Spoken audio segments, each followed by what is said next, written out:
যে তোমার ভিতর থেকে আমি দুনিয়াবি সকল ভয় দূর করে দেবো। সুবহানাল্লাহ। তাহলে আমাদের উপকার আছে না নাই? উপকার আছে না? উপকার আছে বাজান। এই যে ইসলামী মাহফিল, আমরা প্রত্যেকে আসি, একটু বসি, প্রত্যেকটা মানুষ বিশেষ করে হাতটা একটু লম্বা করে দিবেন, মাদ্রাসার অনেক কাজ বাকি রয়েছে।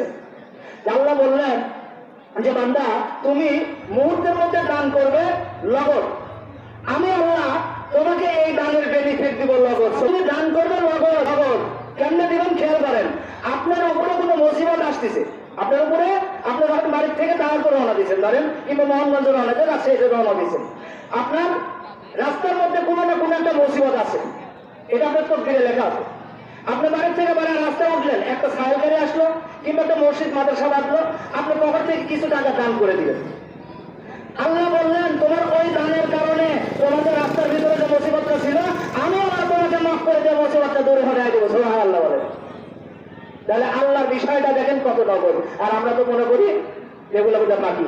যাই হোক, কালেকশনের মাহফিল, অনেকগুলো কালেকশন এসছে আমার সামনে, তো আমি কালেকশন করে নিয়ে নিই।